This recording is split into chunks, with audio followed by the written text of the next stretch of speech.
Soon after Chavez was elected in 1999, Venezuelans voted on a constitution, and this little blue book has become a bestseller ever since. This is one of a chain of supermarkets set up in the barrios, funded by the proceeds of oil. Here prices are kept low, and on the back of every rice and soap powder packet are printed people's rights under the Constitution. In barrios like this, there's a happy bounce. Chavez has finally tackled the health and education problems suffered by Venezuela's poor. He's imported 15,000 Cuban doctors and teachers, too. Before Chavez spread the oil wealth, 55% of the population lived in poverty. Now poverty is down by a third, and 1.5 million people have been taught to read. In this building, we found a new Cuban clinic, and I ran into a resident who had picked up English while working in Trinidad. We are the only country on this planet that has so much, or have so many changes in the social aspect. Medical attention, free. We can never get free operations, x-rays, medicines, or education also. People who never knew how to read and write, now know how to sign their own papers and everything. 10 years ago, this clinic would not have been dreamed of. Now, all over Venezuela, ordinary people have free health care. For the first time, children of the poorest have a full day at school and at least one hot meal a day. They're learning history and music and dance, often for the first time, and all of this is free. Under the Constitution, the poorest housewives are now paid as workers. There is now close to full literacy, thanks to classes like this. Chavez is giving money to the poor of his nation and our allies in Latin America. He's won 6 elections since 1998, has no secret prisons, and he hasn't invaded anyone. And he's more than happy to sell us all the oil we want. So why is it that George Bush and his friends cannot wait for the opportunity to eliminate the president of Venezuela? We have the ability to take him out, and I think the time has come that we exercise that ability. We don't need another $200 billion war to get rid of one, strong-armed dictator. It's a whole lot easier to have some of the covert operatives do the job and then get it over with. What's their problem with Hugo Chavez? Maybe this is the key. According to an internal study we got our hands on from inside the U.S. Department of Energy, the next oil kingdoms, if the price of oil stays high, will be Canada, and Venezuela. Now, according to this U.S. Department of Energy document, which I'd rather you not see, the world's supply of liquid petroleum is running out unless you add in this huge pile of oil from Venezuela, which has extra heavy oil in place of 1.36 trillion barrels. Now that's 5 times as much as the entire reserve in Saudi Arabia. The thing is, Venezuela's oil is really expensive to pull up. The price of oil has to stay at $50 a barrel or higher for 3 decades for anyone to invest to pull up this extra heavy oil. Think that can't happen? 10 years ago, the price of oil was only $10 a barrel. Now, if the price of oil stays above $50 a barrel, then Hugo Chavez and Venezuela, not Saudi Arabia, control OPEC and the world's supply of oil. I showed Chavez the Department of Energy's surprising internal analysis of Venezuela's true oil riches. He wasn't surprised. Tú sabes que Venezuela tiene la reserva de petróleo más grande del mundo. Venezuela has the largest oil reserves in the world. In the future, Venezuela won't have any more oil, it is true. But that's in the 22nd century. Venezuela has oil for 200 years. Then Chavez made an extraordinary offer through our BBC broadcast. He would give the world unlimited oil at just $50 a barrel, 1/3 off the price set by OPEC. Solo buscar un equilibrio. We're trying to find an equilibrium. The price of oil could remain at the low level of $50. That's a fair price. It's not a high price. Had Hugo Chavez gone completely loco, giving away billions of dollars of his nation's resources? Atención presente. Not at all. By giving up a short-term windfall in return for a long-term minimum price, Chavez would become the Abdullah of the Americas, king of the world's oil. This is what the world's currently declared oil reserves look like, with most of the oil in the Middle East, especially Saudi Arabia. But at $50 a barrel, it becomes economic to exploit the world's vast undeclared reserves of heavy tar oil, and the picture changes radically. So the question is, why didn't George Bush, after watching our broadcast, rush right down to Venezuela, kiss Hugo Chavez on both cheeks, and accept his generous offer of oil at only $50 a barrel? I think the answer could be right here. The reserves of the 5 largest oil majors have grown by $2.36 trillion since George Bush took office. Oil company profits have risen by 353%. Oil companies don't make their profits from stability, but from instability, shocks, mayhem, war, threats of war, coup d'etats, threats of coup d'etat, threats of assassination, and assassinations are very profitable indeed. In the old Venezuela, the United States played the part of a mafia godfather. The deal was simple. For supplying endless cheap oil, the Venezuelan rich kept a large slice of the profits. The election of Hugo Chavez ended the deal. You want to know what this is all about? Take a look down there. Oil. And lots of it. You can fill your car for 8 cents a gallon. This country is one big oil well, once the #1 exporter of oil to the USA, bigger than Saudi Arabia until 1998, when Hugo Chavez won the election. He took the U.S. by surprise when he restored the power of OPEC by slashing Venezuela's oil production. Chavez also doubled the royalties charged on some oil companies. That cheered the poor in the ranchos, but won Chavez the wrath of his own oil workers and the American petroleum industry. Exxon Oil fled the country. The new muscular OPEC was run by Chavez's ally, Ali Rodriguez, once a leftist guerrilla who fought in the Venezuelan mountains. In Caracas, Rodriguez, now foreign minister, explained the mystery of how Chavez knew the coup d'etat wave was about to hit him. It begins with the little understood dependence of the U.S. on Venezuela's vast oil reserves.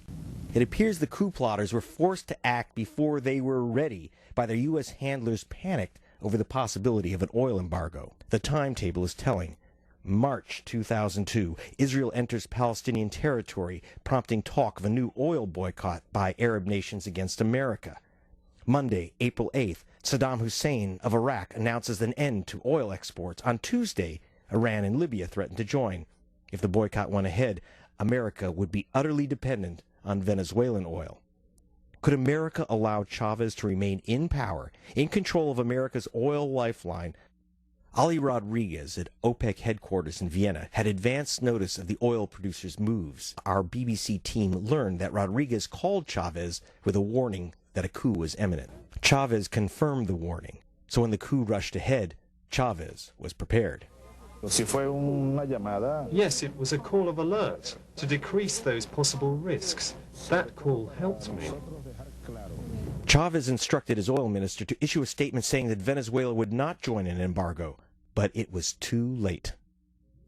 Obviously, Venezuela is important because they're the 3rd largest supplier of petroleum. I would say that Mr. Chavez, and the State Department may say this, probably doesn't have the interests of the United States at heart. We have been concerned with some of the actions of Venezuelan President Chavez and his understanding of what a democratic system is all about.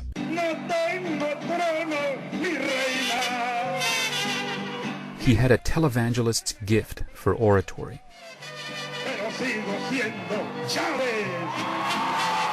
And sought out media attention, indulging in hours-long appearances on state TV. He's the symbol of an awakening of people power, driven by great popular movements that are unique to Latin America.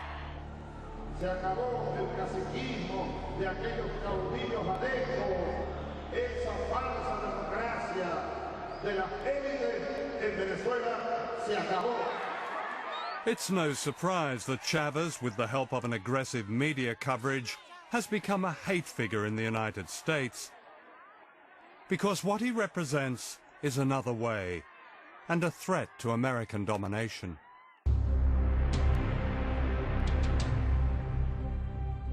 In Washington and Miami and the country clubs of Caracas, getting rid of Chavez became an obsession. In early 2002, secret plans were laid by the Venezuelan opposition, with the media leading the attack. The Bush administration has compared him to Hitler. The world's worst dictators. Hugo Chavez. The Venezuelan president has become more dangerous to the U.S. than Fidel Castro ever was. The Latin American strongman. There is such a thing as a killer clown, and he may be it in Latin America today. Hugo Chavez is a dictator. These rogue dictators like Chavez. If you said, do you hate Hugo Chavez or Fidel Castro, I'd say, I hate those guys. In the very front of the book, you quote Otto Reich, who is the former ambassador to Venezuela back in the 1980s, is saying that he's more dangerous than bin Laden, and the effects of Chavez's war against America could eclipse those of 9/11.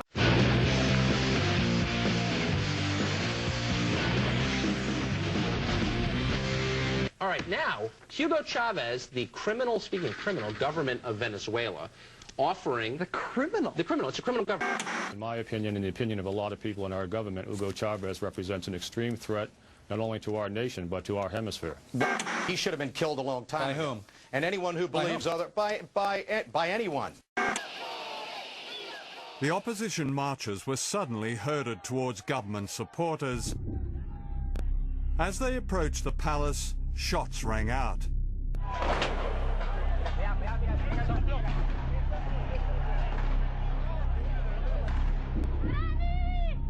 They were being fired upon by snipers, who shot them one by one, many with a bullet to the head.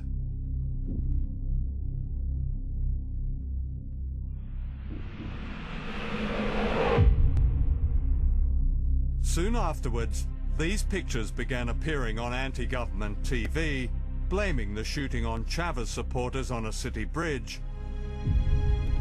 Disparaban y apuntando y descargando las armas automáticas. Bueno, eso queda para la historia, pero gracias a Dios que hay estas evidencias. Y apuntando a la gente que pacíficamente estaba ahí abajo. Esto es una salvajada sin nombre. Eso es lo que llaman revolución. However, as this camera angle reveals, there were no opposition marchers on the street below the bridge.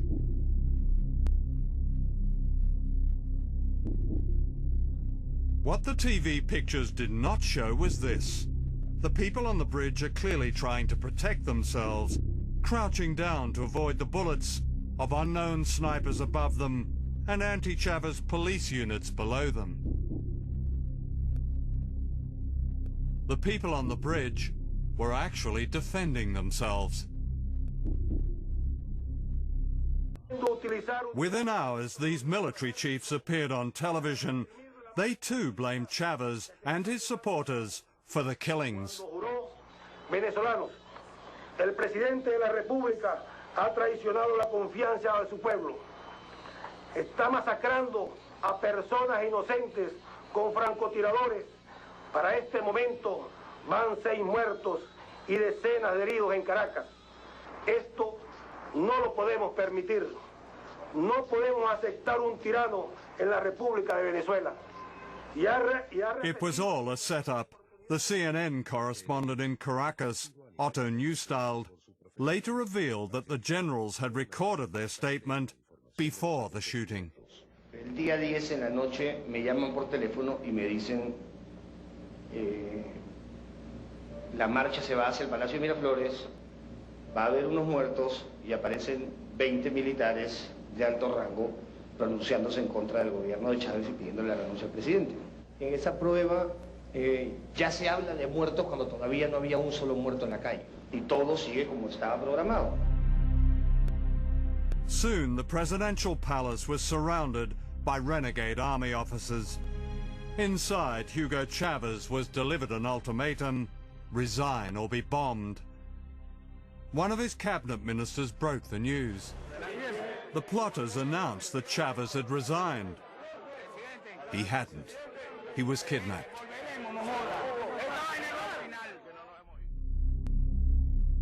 The following morning, an unelected dictator was sworn in. He was a leading businessman, called Pedro Carmona.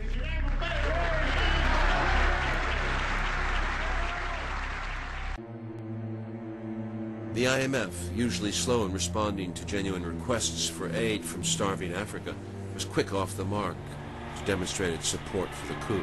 I hope that these discussions could continue with the new administration, and we stand ready to assist the new administration in whatever manner they find suitable. The aim was straightforward. The IMF was making it clear to the world that the toppling of Chavez was in the interests of global capitalism. Chavez was seized and thrown onto a helicopter, which headed ominously out to sea. Allí sí tuve la sensación. I didn't know where we were going. I had that sensation, that feeling that I was being taken towards my death. I had a cross in my hand. I was very relaxed. I was ready to die. While the elected president Chavez was captive in a helicopter, his kidnappers staged a very strange inaugural ball for their pretend president, Pedro Carmona, head of the Chamber of Commerce. It seemed like it was all over for Chavez. In one amazing proclamation, democracy was demolished, piece by piece. In the United States, the broadcast media carried the same pictures and the same story used to justify the coup. The Bush administration made it clear it is happy with the change in leadership in the country responsible for 15% of America's oil imports. Anthony Mason has our report. In the end, this is what triggered the overthrow of Hugo Chavez. Armed gangs loyal to the Venezuelan president firing on thousands of anti-government protesters. After 16 people were killed and hundreds wounded, last night soldiers surrounded the presidential palace. At the White House, the spokesman of President Bush rubber-stamped the story. Let me share with you the administration's thoughts about what's taking place in Venezuela. We know that the action encouraged by the Chavez government provoked this crisis. The Chavez government suppressed peaceful demonstrations, fired on unarmed, peaceful protesters, resulting in 10 killed and 100 wounded. That is what took place, and a transitional civilian government has been installed. Back in Venezuela, 3 years of modest democratic reform had been overturned. The plotters and their friends had everything to celebrate, or so they thought. The next morning, distraught people began phoning one of the independent radio stations still broadcasting. But hope had not gone. The truth began to emerge that the resignation of Hugo Chavez had been faked. His wife, Maria, confirmed this in a call to the radio station. Me dijo, aún después de muerto, quiero que logres que los organismos internacionales le hagan una prueba de grafología a esa firma, si es que existe, porque yo nunca firmé eso. And the people in the barrios started to fight back. Down from the shanties they came to rescue their president. The farther you take my rights away, the faster I will run. You can deny me, you can decide to turn your face away. Esto es una dictadura, queremos a Chávez. Chávez es el presidente de Venezuela y el pueblo lo ama y lo vamos a defender. No matter, 'cause there's something inside so strong. I know that I can make it, though you're doing me wrong, so wrong. You thought that my pride was gone, oh no. Something inside so strong. Hundreds of thousands surrounded the palace, demanding the return of Chavez. Faced by such people power, the army turned. Es que, desde el punto de vista militar, toda la Fuerza Armada, el 98% de la Fuerza Armada en todo el país, ha reafirmado, ha reiterado su lealtad a la Constitución vigente en Venezuela, a la Constitución de la República Bolivariana de Venezuela.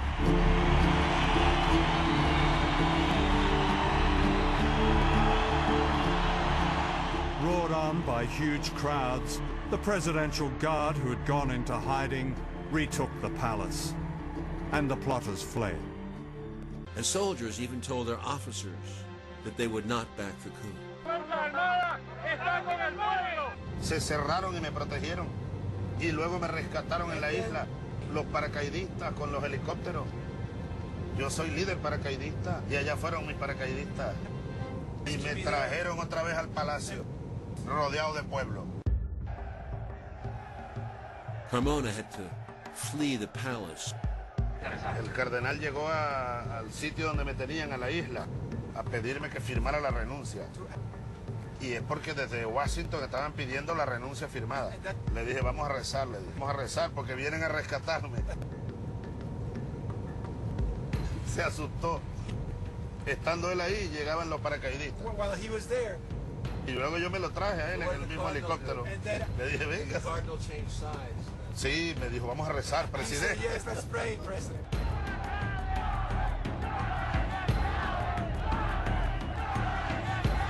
Why did they do such a lousy job of it? It was a dinky coup.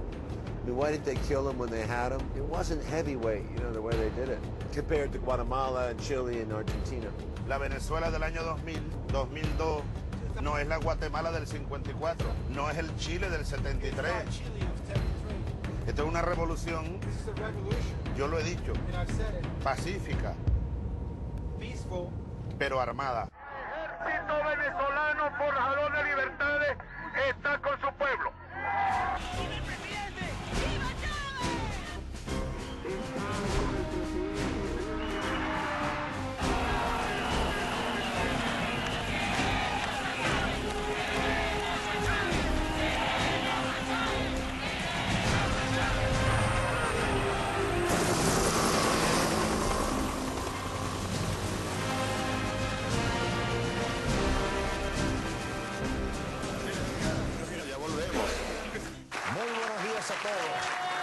Y sigamos avanzando con calma y con cordura. Sigue. Respetando la virtud y honor. The New York Times editorial board seemed embarrassed for supporting the coup and its government.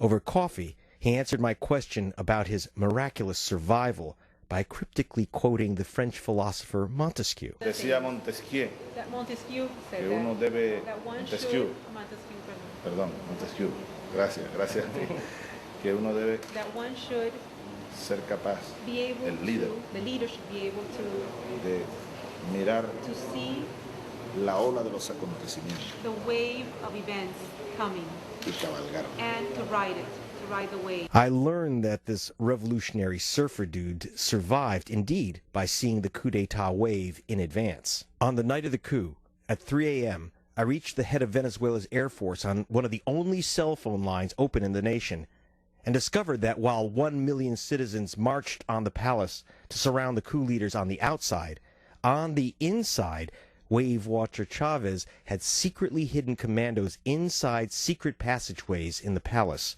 The coup leaders were told, "Bring back Chavez or die." The coup leaders returned the president right to his desk while the public celebrated in the street. As ordinary Venezuelans celebrated the defense of their democracy, some of the leading plotters fled to Miami, and within days it was clear that Washington had cast its shadow over the failed coup. The Bush administration had gone along with the lies of the plotters. We know that the action encouraged by the Chavez government provoked this crisis. As these CIA documents show,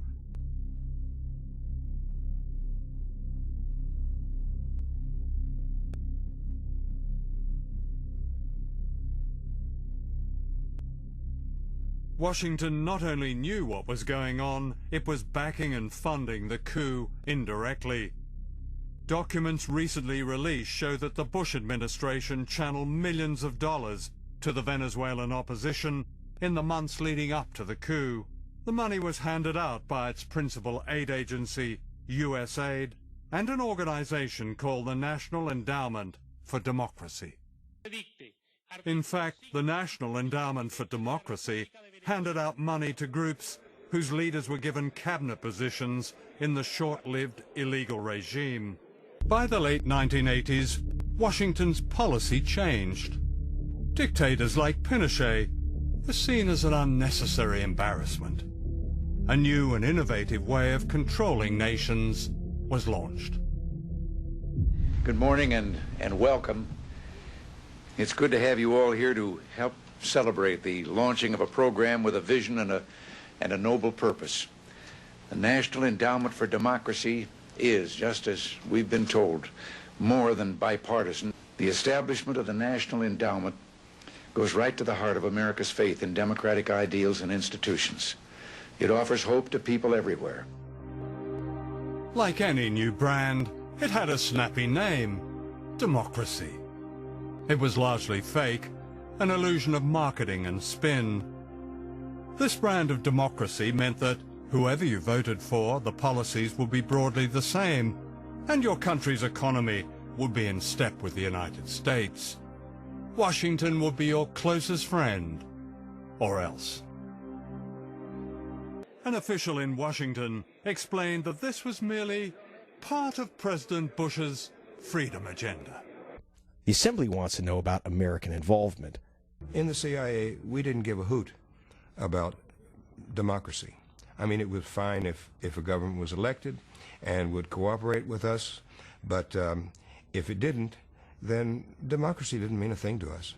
And I don't think it means a thing today. The Assembly is also investigating why TV stations such as RCTV twisted coverage to aid the coup plotters. Another media mogul under suspicion is Gustavo Cisneros. While the coup was in progress, Cisneros met with Bush's man in charge of Latin America, Otto Reich. Propaganda is Reich's forte. He's infamous for his role in the illegal funding of Contra terrorists who try to overthrow Nicaragua's government.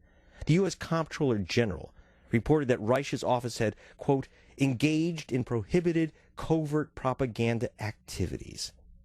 Colombia and the US have signed a pact increasing American access to military bases in the country. The deal's not gone down well, though, with neighboring Venezuela, where President Chavez describes a greater American presence as destabilizing. Let's cross to Washington, see how this is going down tonight. Dina Gusowski's there. Dina, does he have a point then? Is this likely to affect the balance of power in the region? Well, that's really what we're trying to figure out here, because, you know, Colombia, the United States say that this is an effort to boost anti-drug and counter-insurgency operations. So the question is, why are so many people upset about this deal? Well, joining me to discuss, author and journalist Eva Gollinger. She's in Caracas right now. Ms. Gollinger, thank you for speaking to me. So I want to ask you, what do you think about this agreement? Well, we've been expecting the signature to happen any day now between Colombia and the United States. And certainly this is a military agreement that implies the largest military expansion and presence of the United States in Latin America in history. So certainly it's a great concern for neighboring countries in the region, and more so because beyond just the objective of combating drug trafficking is also the objective of combating terrorism. And as we've seen just over the past few days, there have been several declarations out of Washington, including resolutions from the U.S. Congress to try to classify Venezuela as a terrorist nation.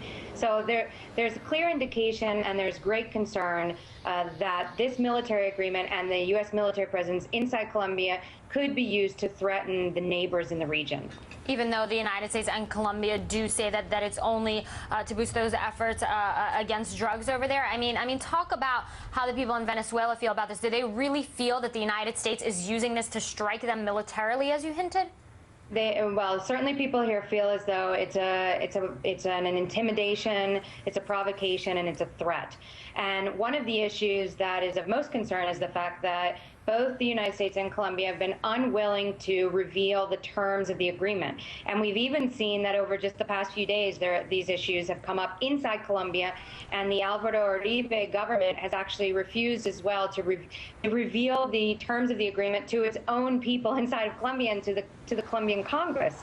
So that causes, again, issues of concern, of, worry that what's in the actual agreement is they're so unwilling to reveal it that therefore there must be beyond just what they're exposing publicly and saying publicly.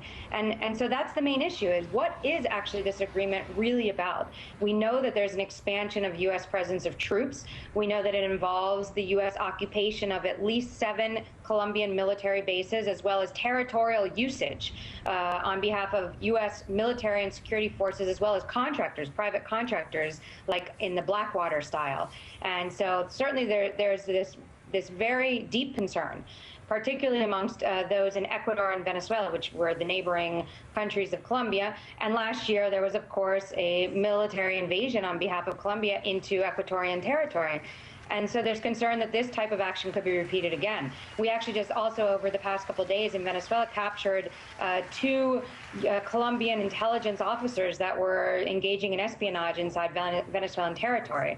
And so there's again, I mean, there's plenty of evidence to show that the Colombians have been willing to violate the neighbor's sovereignty. And so therefore, this could increase with this massive U.S. military presence. Well, I want to switch gears to Honduras for a second. Looks like Manuel Zelaya may have developed an agreement with the military junta. Can you tell us a little bit more about that? Because he's been back there for some time now, right?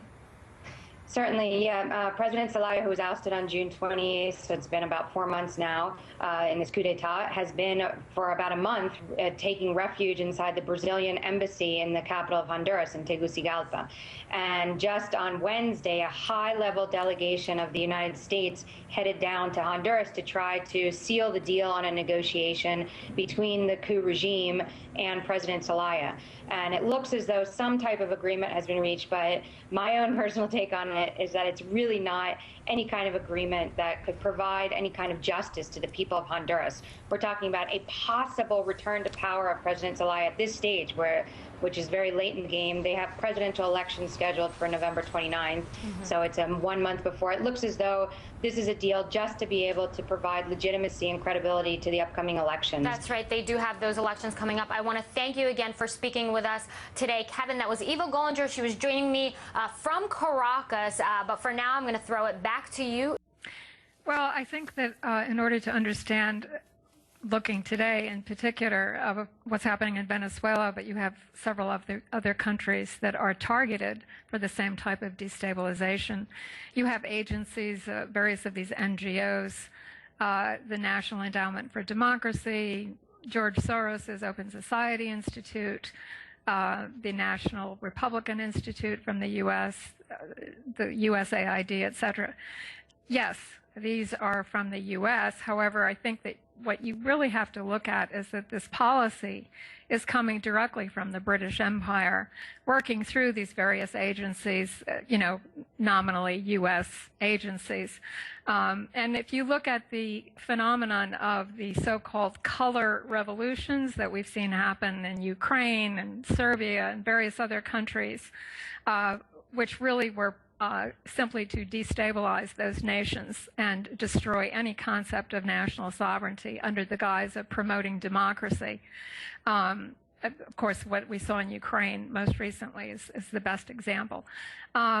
This is a policy that is designed from the very top internationally, strategically, coming directly from London, and Obama is, of course, merely a puppet of the British monarchy, to destroy sovereign nation states. And Venezuela, if you look at the people on the ground who are leading the so-called protests, these are the ones that are financed by the National Endowment for Democracy, the USAID, George Soros, who is a top British agent, long-time, decades-long British agent. This is, yes, it's a U.S. policy that's directed directly from London, and that's the only way to understand it, precisely as we see the events in Ukraine and Eastern Europe, which are intended to ultimately lead to a thermonuclear confrontation. So Venezuela is one of the most dramatic cases right now, but Argentina, Ecuador, Brazil are all targeted for a similar type of destabilization. And to look at it simply as, the nasty U.S. people are doing this, it's much more complex if you look at it from the top.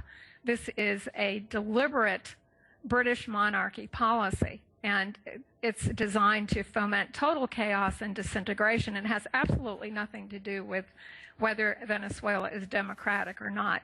And the person who has designed this strategy is Oxford University character by the name of Gene Sharp, who has directed all of these so-called color revolutions internationally, again, under the guise of promoting democracy. And if the U.S. is, they're going to impose sanctions on Venezuela, they're going to do this, they're imposing sanctions on Russia, they'll impose sanctions on anybody that, who's a candidate for regime change, and that's the policy.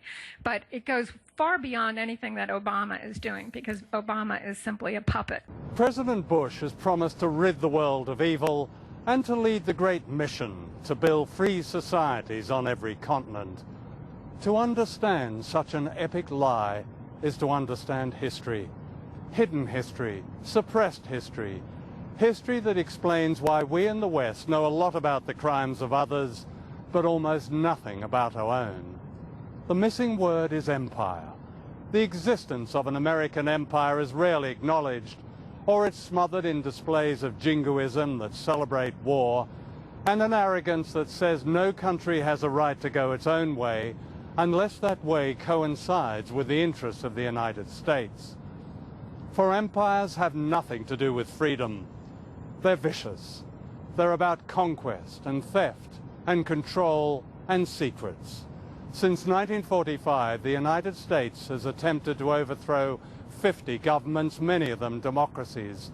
In the process, 30 countries have been attacked and bombed, causing the loss of countless lives.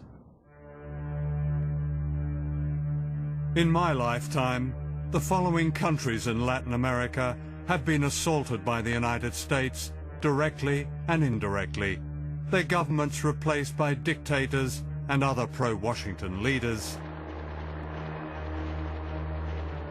La pretensión hegemónica del imperialismo norteamericano pone en riesgo la supervivencia misma de la especie humana. Ustedes no ven el imperio yanqui, ustedes no ven la masacre que el Estado genocida de Israel cometió contra un grupo de pacifistas que iban llevando una carga humanitaria al pueblo palestino que está en Gaza, rodeado por todos lados por Israel. No les permiten ni agua. Masacraron a una gente ahí, ustedes lo vieron, ¿verdad? Bueno, vean ustedes Estados Unidos. Estados Unidos lo que dijo es que está preocupado. Están preocupados. Imagínense, Alcalá, Dios nos libre, que eso hubiera ocurrido en aguas venezolanas. Ya estaríamos invadidos. Tengan la seguridad que ya nos hubieran invadido. Pero no, como es Israel, se le permite de todo. Entonces, ese es un ejemplo de doble moral. El gobierno de Obama condena el terrorismo, siempre y cuando no sea cometido por ellos mismos. Por ellos, Estados Unidos o sus aliados, Israel.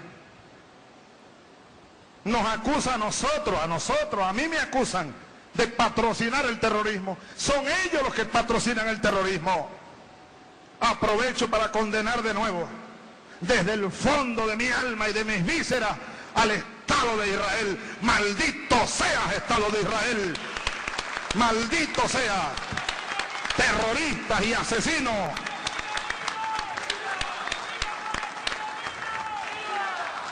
Y viva el pueblo palestino. Pueblo heroico, pueblo bueno. Ahora, fíjense ustedes, la oposición venezolana no ha dicho ni nada contra Israel. No, que Israel financia a la oposición venezolana, financia la contrarrevolución. Incluso hay grupos de terroristas israelíes del Mossad que andan detrás de mí, tratando de matarme. Tratando de matarme. Esa es una de las amenazas que tenemos nosotros. Solo que los tenemos controlados. sabemos dónde se mueven, en las islas del Caribe. Tenemos muchos amigos en todas partes, pues. Y ellos no son invisibles, no son el hombre invisible. Y son torpes también, la mayor parte de las veces. Están acostumbrados a pelear contra indefensos como esta expedición humanitaria. A medianoche les cayeron en helicóptero, ráfagas de ametralladora, una gente que estaba durmiendo, seguramente la mayoría, en aguas internacionales. Es un crimen de guerra. ¿Dónde está la Corte Penal Internacional?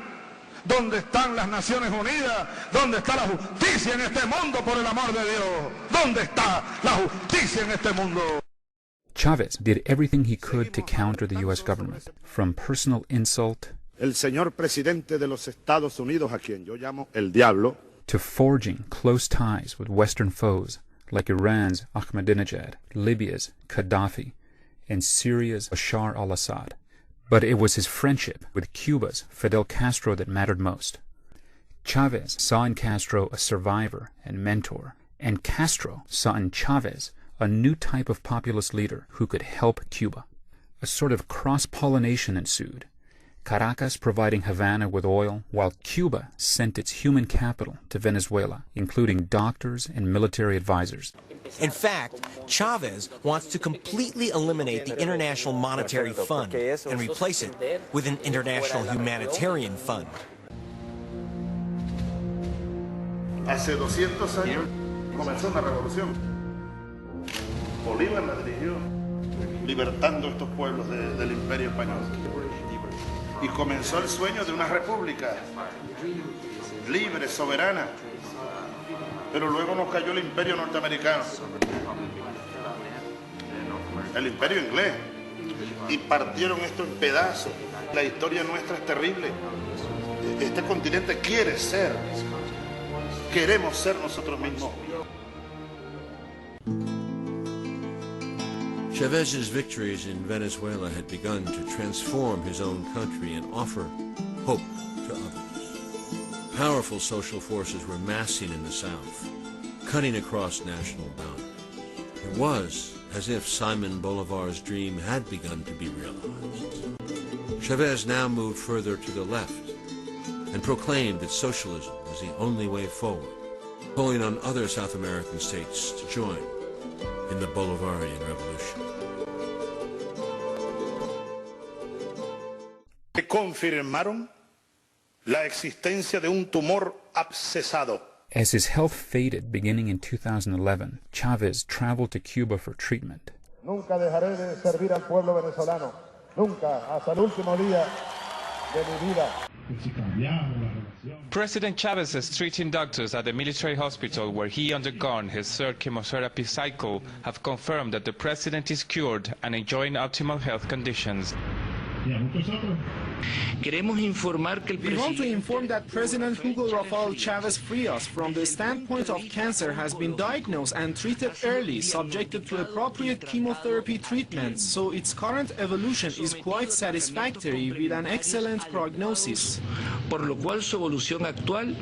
The doctors also rejected the claim made by a Venezuelan surgeon that Chavez had an aggressive form of cancer known as sarcoma, since the surgeon has never treated him or had access to any of his clinical records. Any president in the world should give an official report on their real health status, because they are the head of a state. But that hasn't been possible in Venezuela, because here the situation isn't normal. After returning from Cuba last week, Chavez announced he was cancer-free, as the medical checkups he undergone in Havana showed there were no malignant cells in his body. A estas alturas ya, con la ley de las probabilidades, por ejemplo, lo que nos ha estado aconteciendo a algunos de nosotros en América Latina, al menos es extraño, muy, muy, muy extraño. Yo no quiero lanzar ninguna acusación temeraria, no. Pero hace poco yo veía por Telesur al presidente guatemalteco Álvaro Colón, nuestro amigo, entregará la presidencia al general Otto Pérez, ahora en enero, electo presidente. Álvaro Colón estaba en un acto pidiendo perdón a nombre del Estado guatemalteco y pidiéndole al gobierno de los Estados Unidos que asumiera su responsabilidad, porque se demostró 50 años después, 40 años después, se ha demostrado que el gobierno de Estados Unidos, la CIA y no sé cuántos organismos más, lanzaron sobre Guatemala una operación biológica, química y radiológica y contaminaron de no sé cuántas enfermedades a no sé cuántos guatemaltecos, entre otras enfermedades venéreas, para hacer algunas pruebas. Ese es Estados Unidos, ¿eh? ¿Sería extraño que hubieran desarrollado una tecnología para inducir el cáncer y nadie lo sepa hasta ahora? ¿Y se descubra esto dentro de 50 años o no sé cuánto? No lo sé, solo dejo la reflexión. Pero esto es muy, muy, muy extraño, que nos haya dado cáncer a Hugo, el presidente Hugo, a Dilma cuando era candidata. Y gracias a Dios, Hugo superó el cáncer y miren cómo anda por ahí, al frente de una batalla, allá en el pueblo paraguayo y en América Latina, pues. Dilma, bueno, menos mal que lo superó, pero puso en riesgo en algún momento su candidatura para la elección presidencial, porque Lula no podía reelegirse otra vez. Después vengo yo y ¡pum! Entrando en año electoral,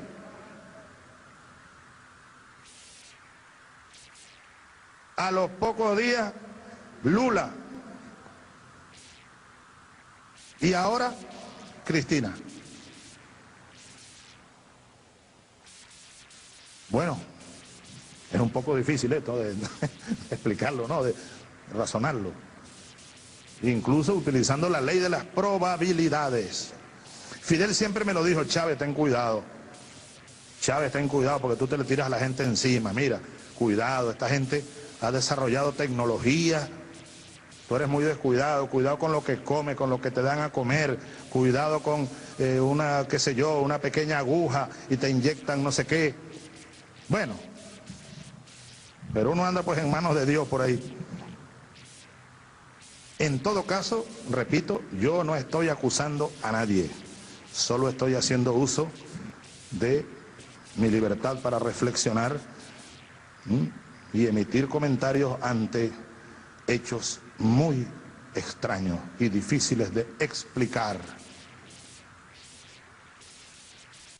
Venezuela says it will file a complaint against the U.S. at the UN and other regional bodies for its meddling in the country's affairs. Venezuela President Nicolas Maduro accuses Washington of sabotage and other activities to topple his government. Well, an opposition leader in Venezuela has been sentenced to nearly 14 years in prison for his role in the deadly anti-government riots in 2014. Leopoldo Lopez was found guilty of inciting violent protests against the government of President Nicolas Maduro. More than 40 people were killed in the violence. Reports say at least one person lost his life during scuffles between police and Lopez's supporters outside the Palace of Justice in Caracas before the announcement of his verdict. Lopez was also involved in a failed coup attempt against Venezuela's former president, Hugo Chavez, in 2002. U.S. State Department officials have expressed concern over the prison term and are demanding Venezuela release him. You have to understand the strategy of the United States. They have done in Georgia, Ukraine. The idea is to promote violent demonstrations, to promote chaos against a government that the U.S. don't like, and then organize a rebellion, a military coup, an intervention, and to change the government. So but that is Leopoldo, what every Lopez was single doing. time, I'm sorry to cut you off there, but every single time that U.S. State Department officials express concern over the prison term and they denounce something, they condemn something, it reminds us that they're following a special interest. What kind of interest is the U.S. pursuing when it comes to Venezuela? Well, you have to understand that Venezuela is one of the richest oil countries in the world. You have a lot of oil. It is one of the main producers of the U.S. Energy. You know, most of a big part of the U.S. energy comes from Venezuela. So if the U.S. could overthrow Maduro and the Chavistas, they will have a government which would open all the petro to all the U.S. multinationals. They will be very happy. They wanted to do in Venezuela what they have done in other countries. Protesters have clashed with police in Venezuela after an opposition leader surrendered. Leopoldo Lopez is accused by Socialist President Nicolas Maduro of leading a US-backed coup attempt. The disturbances in Caracas came as a local beauty queen, shot in the head at a rally on Tuesday, died of her wounds, becoming the 5th fatality in Venezuela's political unrest. President Maduro, like his late mentor and predecessor Hugo Chavez, sees the hand of Washington in a plot. What will the Venezuelan opposition do? Keep believing that with John Kerry and Obama's support you'll seize political power violently? How long are you going to believe in your own lies, your own stories? Supporters of Lopez gathered at the court where he was due to appear, accused of fomenting unrest. The hearing was transferred to the jail where he's being held after handing himself in on Tuesday. Lopez has encouraged supporters to continue fighting for the departure of Maduro's government amid anger over issues like inflation and corruption. Anti-government protesters complain about Venezuela's high inflation, shortages of basic goods, and violent crime. But President Nicolas Maduro and his supporters contend the opposition-led protests are an attempt at a coup. One of the government's supporters is Venezuelan-American attorney Eva Gollinger. She is currently an anchor on Russia Today, or RT, a television news channel owned by the government. But before that, Gollinger knew, advised, and was a friend of Venezuela's former president, Hugo Chavez. In fact, Chavez called her La Novia de Venezuela, the girlfriend of Venezuela, for her staunch and loyal support of him and the Bolivarian Revolution. What you are about to hear is her take on what is happening in Venezuela.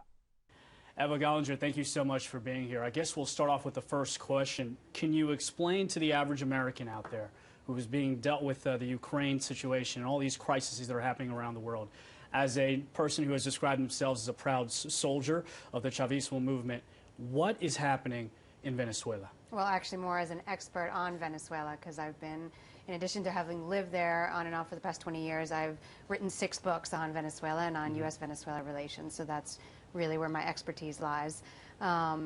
Well, basically, it's a not comparable situation to Ukraine, and what we've seen in Venezuela has not been the response of a majority of people, discontent people, rising up against a regime, but rather a very planned protest movement, anti-government protest movement, with a specific goal of regime change. It's not to say that that wasn't the goal in Ukraine and they achieved it.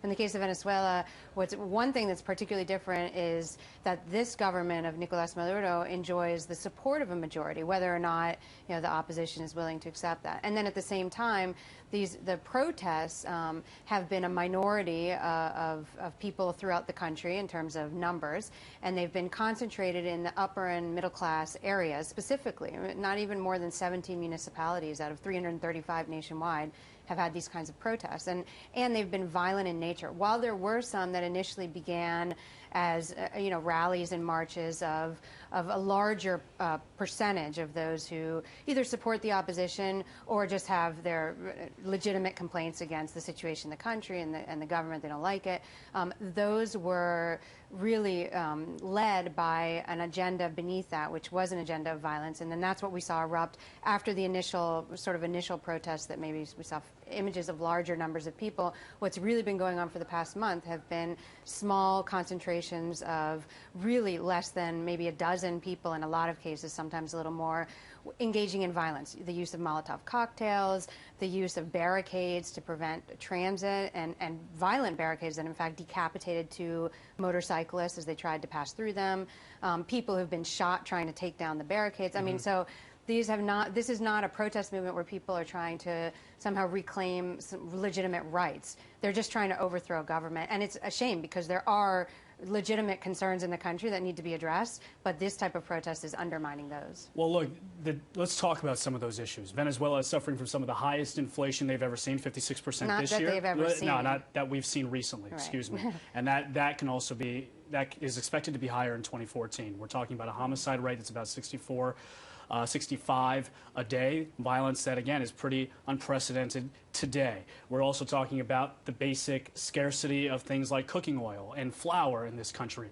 Don't people have the right to be upset with that, to protest and say, we're not happy with the issues that are affecting our country? Absolutely, and there's a legitimate right to protest that's respected in Venezuela. The problem is when that protest becomes violent and when it's no longer conducted within legal means and within the framework of democracy. You can go out in the streets just like you can in this country and protest, but you have to get a permit, you can't engage in violence, you can't burn down police cars, you can't torch public buildings, you can't shoot at people, you can't throw rocks at the police even. I mean, that type of protest would be shut down in the U.S. within an hour, you know, let alone be able to last over a month.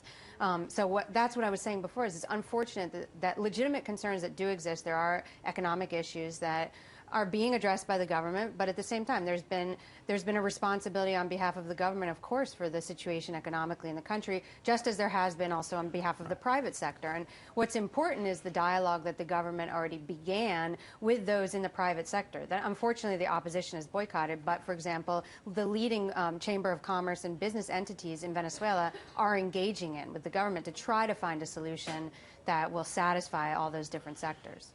We're talking about a death toll that, according to the Venezuelan government, is at now 28. Just recently on Wednesday, a university student and National Guardsmen were killed in these protests. So we can't necessarily know exactly how many, who's a National Guard or who's a protester, or who's done the killing. Well, the opposition has said that it's motorcyclists who are unmasked or gangs on some of the cases, right. So there have been deaths on both sides. Whether or not how many of those are actually caused by unmasked men or gang, that's to be decided by those who are on either side of the debate. No, those who are investigating actually are the ones who will determine who they will determine, who are the responsible right, but under the leadership of Maduro. But why? That's the government. I mean, you have to recognize that the Venezuelan government is a legitimate government, and just no as one is this saying that country it's not would legitimate. If a police force in this country, for example, when there were protests here with Occupy Wall Street, and there were people who complained of repression, that doesn't mean that when the police investigate any of the instances or incidents that occurred, that's not the legitimate and the factual response. So I think it's inaccurate to say that either side determines who was killed. No, who was killed is determined, one, by the facts, and two, later from the investigations determine who is the responsible party. Why is Maduro choosing a more violent approach? He's not taking a violent approach. So, okay. He's reports that we're getting out of the the reports that we're getting out of the Associated Press and the reports that are in the American media, and the reports that we're getting, and the reports that the American officials here and elected officials are saying, is that by all intents and purposes, it is a violent response to what Maduro and his regime seem as a credible threat. Why would he go violence against violence if these protesters aren't that big of a threat to his regime? Okay, first of all, it's not a regime, it's a government. It's a democratically elected government. And it's popularly supported, whether or not the opposition accepts that. It's the reality. He was elected by a very narrow margin almost a year ago. But then when they had elections in December for mayors, the government party, the Socialist Party, took a massive majority, over 70%. Why respond with violence? But that's precisely the issue, is that there's been so much distortion that's come out, primarily in U.S. media, about the reaction of the government that has made it seem as though this government has responded with violence, but that's actually not the case. President Maduro has called a peace conference, literally terming it as a peace conference. He actually convened well before these protests began a dialogue with those in the opposition after those elections in December when the government won a majority, government party won. Some of the opposition attended there, but others boycotted it, and then they started up these protests because they, in the end, want regime change. They don't accept the legitimacy of this government, and they never accepted the legitimacy of the Chavez government, and they tried to do it with Chavez during 14 years. They tried to get him out through a coup d'etat in 2002 that was heavily documented and shown that it was a coup d'etat, and that many of the same people involved today, or those behind the protests today and leading them, are the same ones that were involved in that coup against Chavez. So my point is that the reaction of the government, while there have been some instances where there was excessive force used, and there are already over at least 5 security officers have been detained. In fact, I think the numbers are more. I think it's over a dozen have been detained. Some of those were implicated directly in the deaths of 3 people on February 12th. The president himself has said that his government does not in any way condone that kind of violence or that kind of use of force against the protesters. But at the same time, you have to imagine that when you have protests that are not just disrupting traffic and people's freedom of transit, but are actually endangering lives. I'm talking about burning down buildings, setting up barricades that are burning, throwing Molotov cocktails with gasoline into neighborhoods, into buildings, into buildings where there are people. They've burned over a dozen metro buses with people on them, passengers and workers. So the response, when you send in then a police force or National Guard with tear gas to respond to that kind of violence, I mean, I don't like it either, but I think that it's a measured response considering how it could be, for example, in this country where I don't think something like that would be allowed whatsoever. Right.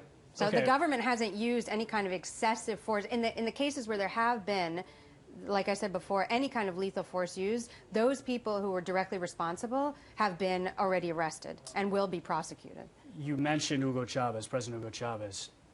In your opinion, you've had a relationship with Hugo Chavez, a relationship in terms of being an intimate relationship in terms of being with the cabinet and his policies, and you've traveled with him on his okay, I was you can call an it a advisor, friendship. You were an advisor. In your opinion, how would Hugo Chavez have reacted to the situation that is happening right now? Well, Chavez had a big heart, and the same way he reacted to the coup that ousted him, he later forgave everybody involved, and he called for national reconciliation. In 2007, he actually implemented an amnesty for everybody who was involved, with the exception of those who had committed homicide directly or crimes against humanity, as they're termed. So, I mean, it's different. Maduro is not Chavez and can never be and doesn't pretend to be someone who is sort of groomed by Chavez.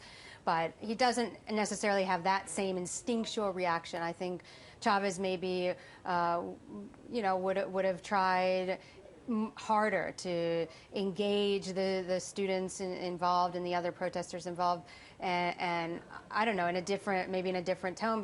But again, at the same time, I don't think Maduro has done much different than that. He's invited every day student leaders and other opposition leaders who involved in these protests to the presidential palace for dialogue. So, and they've refused. I mean, and that's not getting into most U.S. media, have been those ongoing calls for dialogue. And in fact, it was Maduro who called for an international body, UNISOR, which is the Union of South American Nations, to send in a delegation as a third-party international body to help mediate the situation.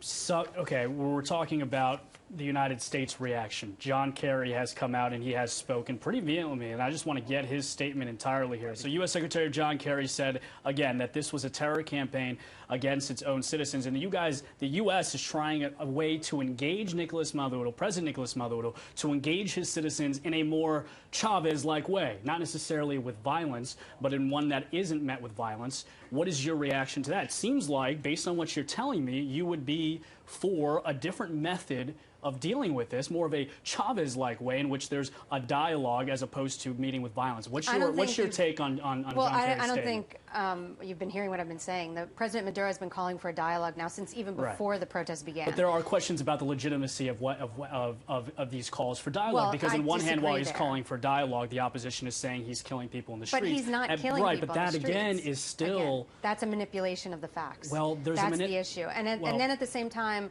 there's been an ongoing, obviously, well-known tension between the U.S. and Venezuela, the governments of the United States and Venezuela now for years, dating back really to the time of the coup, because the U.S. was involved and applauded the coup against Chavez. But in recent months, actually, tensions have built up again when several U.S. officials from the embassy were expelled by the Venezuelan government, accused of conspiracy to sort of aid this kind of destabilization. Do you believe in those conspiracies? I mean, is that still a legitimate threat, conspiracies from the United States government? It is actually in the sense that, well, for example, the U.S. government continues to fund with taxpayer dollars dollars, U.S. taxpayer dollars, those groups in Venezuela that are anti-government and are engaging in these kinds of protests that many consider, that I consider to be outside the realm of democracy. So yes, in that sense, they're aiding them financially. They're also supporting them politically, because really every other country in the region, with the exception of the United States and Panama, because there's been a break between Venezuela and Panama, has come out in support of the Venezuelan government and their calls for dialogue. The U.S. has been isolated in its efforts to try to, portray the Venezuelan government as being against dialogue. And as you were saying before, that Kerry's position sort of leaning towards dialogue, but it's been the opposite. To say that the Venezuelan government is engaging in a terror campaign is really an absolute distortion of the reality. Those who are taking over neighborhoods through violence and setting up dangerous barricades that, as I said before, decapitated 2 people, and of those who have been killed already, 9 of them have been either shot at or died in those barricades set up by the protesters and shot out by protesters as they were trying to take them down. There have been plenty of images that have come out, especially there have been a lot of images. Of the 22-year-old beauty pageant star that was killed and shot. But actually, she was shot from within the same crowd that she was in. At that point, that's one of the disputed types. Well, here's kind of the point, though, from an outside perspective, from those that know little about Venezuela and from that know about the crisis. You have a country right now in which the freedom of the press and the liberty to speak and to say is oppressed. But it's not oppressed. When you have CAN-TV is the only legitimate state television-owned channel down there. CAN-TV is a telephone company. Right. They also own the internet down there. Yes, they do. The internet lines. They have some of the internet, but there's also other internet that's through different cable companies. There has been censorship of social media. There has not been censorship. That's a distortion. Again. That's a distortion. Okay. The opposite. So you're telling me right now that there is no censorship at all on behalf of Maduro's government on any freedom of communication via Twitter, via Facebook. No, and that's why Venezuela is one of the largest users of Twitter in the world, and that's why almost every Venezuelan has access to some kind of mobile phone where they're using this kind of social media. And again, as people were saying that Twitter was being censored in Venezuela, they were saying it on Twitter. So that's outrageous. Well, there was a lot of people from here that were joining the movement with the hashtag SOS Venezuela. People from Venezuela. I mean, we have NTN 20. And this has happened in Venezuela. As I said, I've lived there on and off for the past 20 years, and I've been there for the past 7 years, living permanently, or at the time. And during that time period, people would go on television, on private networks, corporate media, and say there's no freedom of expression, but then they're saying it on television. So it's some strange effort because of the fact, I think, that Chavez himself had such a big persona and was such a communicator and took over a lot of times the airwaves through, the national broadcast, that people perceive that as a way of somehow suppressing other media. NTN 24, the Colombian station, was kicked out. CNN had the issue. They were taken off cable. They were taken off cable because they were accused of war propaganda. Right, but that's were that to happen in this country. One person's war propaganda is just the ability of the opposition. But there are one laws would say to that, abide by, and so the media laws don't that have limit free the ability reign. to speak. No, in every country, including the United States, there's no such thing as an absolute freedom of expression. It does not exist. I'm a lawyer. I know this.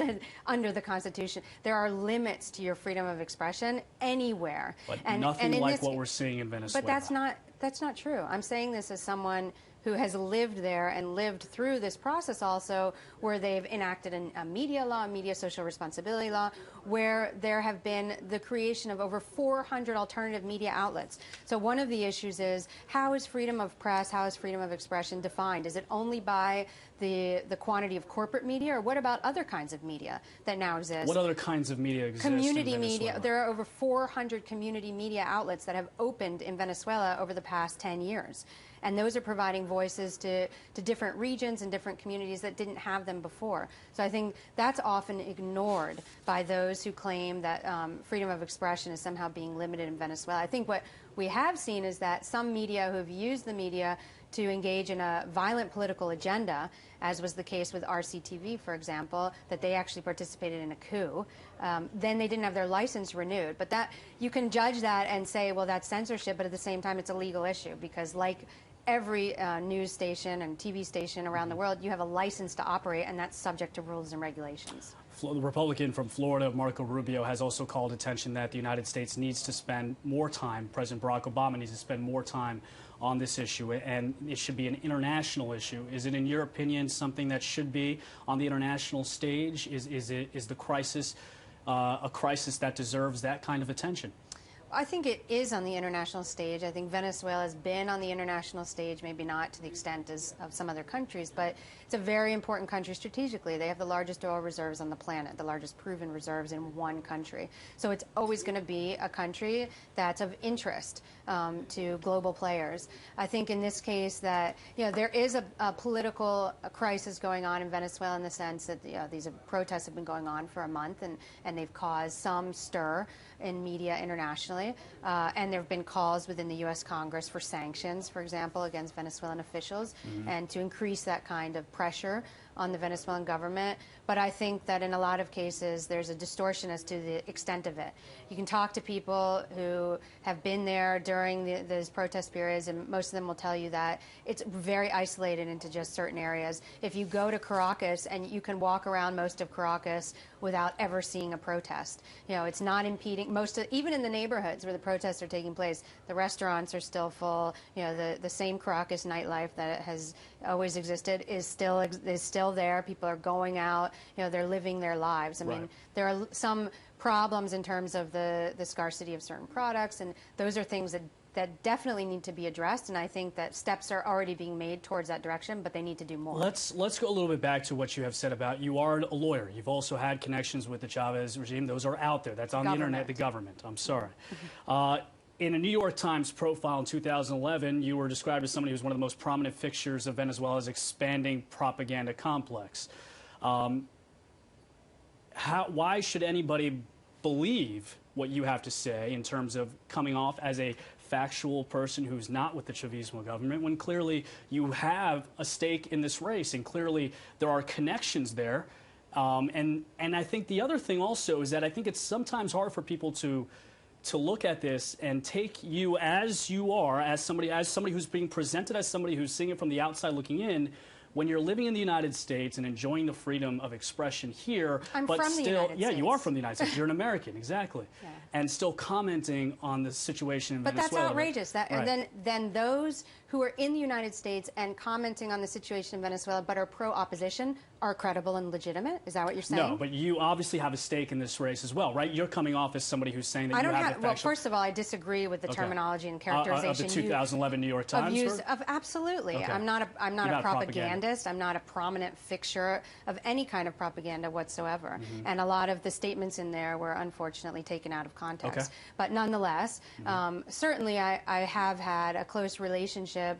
I did with Chavez as an advisor for a few years, and I've written extensive articles and books on Venezuela because I've done a lot of work investigating it. Right. But at no time have I ever been directed by the Venezuelan government to express any of the words that I express or do any of my writings. Right. In fact, most of my work throughout the years has been self-funded and has been done on my own initiative, which is part of the reason why I'm back here in the United States, because I have a different job here, and you know, I'm a lawyer here. This is where I'm authorized. When was the last time you were in Venezuela, actually? I was just there a few weeks ago. Yeah, I always go back and forth because I also still have family there. Also, my family's from here. I recently had a baby. You know, I want him. I'm a proud single mother by choice. I want my son to grow up with his grandparents who live here. They're aging. You know, that's their only grandson. So I have a lot of reasons why I came back. It's not easy, as most people who live bicultural and bilingual and you know, cross-border lives know that it's not easy to do that. But I don't think in any way that should diminish my level of credibility. And again, as I say, why are people who express an opinion different from those in the mainstream or those who favor the opposition looked at as not credible? Right. Just because, for example, I'm from here or live here. And it's not just me, it happens to other people. Right. And I think that's really an irresponsible and unprofessional type of position to take, because then everyone should disclose what their ties are. For example, there was an individual interviewed here on Fox News Latino just days ago about this issue, Leopoldo Martinez, who was characterized as a former Venezuelan congressman. But no mention was made of the fact that he participated in the April 2002 coup against Chavez and was in fact named the finance minister of a coup government implemented as a dictatorship. So you know, I mean, and we're giving you the same kind of credibility in terms of the lower third and giving you the title in which you properly deserve. But what I'm saying is you just made this frame this whole question. These things are out there on you. They're out there. Yeah, but I'm not talking. They're not blogs.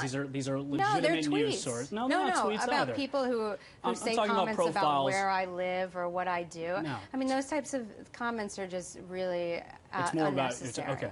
So Leopoldo and Lopez. Unprofessional. Leopoldo Lopez is in jail still.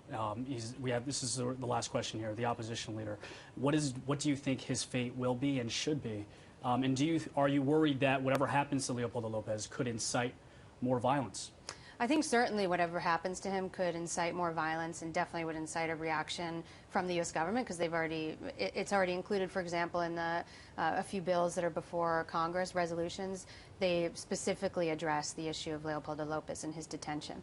I think at this stage it's in the hands of the Venezuelan justice system. You know, he's been accused of some serious things, and that obviously now that he's been arrested, it needs to go through the process. Terrorism, murder. I mean, terrorism was dropped, but murder, inciting violence. I think murder was also dropped. I think it's really been more inciting violence and subversion and sedition for calling to overthrow the government publicly and then calling your supporters to the streets to carry that out, and then that resulting in that kind of violence. So whether or not I agree that all those charges will hold, it really depends on how the process goes through the Venezuelan judicial system. I think those are very complex and difficult cases because it has a very heavy political charge, and it's hard to differentiate between the political aspect and the legal aspect. And in this case, I mean, I would stick to myself and my gut feeling as an attorney, as a lawyer, and say that it has to go by the law. And if they can't substantiate enough information and evidence to show that he is directly responsible for what he's being charged of, then he would have to be released. All right, perfect. Well, Eva, thank you so much for your time today. Very much appreciate it. From Eva Gollinger's blog posted on January 21st of 2015, she wrote, "Over the past 15 years, Washington has lost its influence in Latin America, and the region has shifted significantly towards the left with socialist presidents in the majority of countries and new regional organizations that exclude the United States and Canada. With the Union of South American Nations, the Bolivarian Alliance of the Peoples of Our America, and the Community of Latin American and Caribbean States, Latin America has become more integrated, sovereign, independent, and powerful than ever before. The region has forged relations with China, Russia, Iran, and other sovereign states with strong markets and technological know-how. Development has excelled, and with few exceptions, Latin America economies are on the rise. All this has been achieved without the United States." In response, Washington amped up its interference in the region, supporting coups and attempted coups against democratically elected presidents in Venezuela, Haiti, Bolivia, Honduras, Ecuador, and Paraguay, increasing its military presence in the hemisphere and intensifying subversive efforts to undermine Latin American governments through multi-million-dollar funding of opposition movements. Those actions isolated Washington even more in the region and were rejected unanimously by all Latin American governments, even those on the right. A growing sentiment of Patria Grande, the great homeland, has taken root in the region and only appears to get stronger every year. She also wrote, "The U.S. needs to control Venezuela's 300 billion barrels of oil in order to guarantee its long-term survival, and without a subservient government in power, that's not possible. U.S. policy on Venezuela has been the same since Hugo Chavez was first elected in 1998 and refused to bow to U.S. interests. Destroy the Bolivarian Revolution and remove him from power. The same policy is in effect against the government of Nicolas Maduro." By attempting to isolate both Venezuela and Russia with sanctions and cripple their economies, Washington believes it will succeed in stifling Russia's expanding relations with Latin America and neutralize Venezuela's regional influence. Britain and Canada involved in foiled U.S. Venezuelan coup plot. Posted February 16, 2015. Britain and Canada were co-conspirators in the latest plot to topple Venezuela's government. Telly SUR provided detailed coverage of Washington's war on Venezuelan democracy. Its dirty hands manipulate violence and instability worldwide. U.S. funded and supported key opposition fascist figures Antonio Ledesma, Maria Corina Machado, and Leopoldo Lopez released a joint February 11th communique a day before the foiled coup, titled A Call on Venezuelans for a National Accord for the Transition. It promoted regime change, called for Venezuela to be handed back to moneyed interests. Ledesma, Machado, and Lopez want Maduro's government violently overthrown, democracy crushed. Washington, Britain, and Canada hatched the latest plot to return Venezuela to its bad old days.